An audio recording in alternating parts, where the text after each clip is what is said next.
অকল বহাৰ পৰা উঠাৰ লগে লগে যদি আপোনাৰ চুগাৰ কমি যায় বুলি কওঁ তেতিয়াহ'লে আপুনি বিশ্বাস কৰিবনে? ভালকে মন দি শুনক।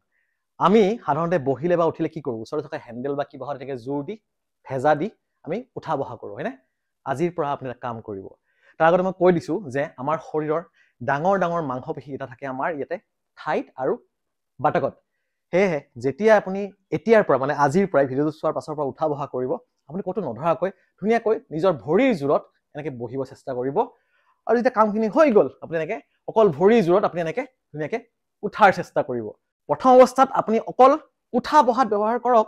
আৰু যেতিয়া আপুনি অভ্যস্ত হৈ যাব বা যদি আপুনি এতিয়াও পাৰে তেতিয়াহ'লে আপুনি চেষ্টা কৰিব যে প্ৰত্যেক এঘণ্টাৰ মূৰে মূৰে আপুনি এনেকৈ বহি জাষ্ট আপোনাৰ বাটকটো চকীত লগায়ে আপুনি উঠিব চেষ্টা কৰিব। এনেকৈ যদি আপুনি 10 বাৰ কৰে, এইটো স্কোৱাট বুলি কয়। 10 বাৰ যদি আপুনি কৰে প্ৰত্যেক এঘণ্টাৰ মূৰে মূৰে, তেতিয়াহ'লে বিশ্বাস কৰক ডায়েবেটিছ থকা মানুহৰ কাৰণে বা ডায়েবেটিছ যদি কাৰোবাৰ হ'বলৈ গৈও আছে বা কাৰোবাৰ যদি এক্সেচিভ ৱেইট হৈছে, কাৰোবাৰ যদি লিভাৰ ফেটো জমা হৈছে আৰু কাৰোবাৰ যদি আন কিবা মেটাবলিক ডিছঅৰ্ডাৰ হৈছে, তেতিয়াহ'লে বিশ্বাস কৰক এইটো এক্সাৰচাইজে আপোনাক বহুত সহায় কৰিব। মাত্ৰ এনেকৈ উঠা বহা কৰিব লাগে লাহে লাহে।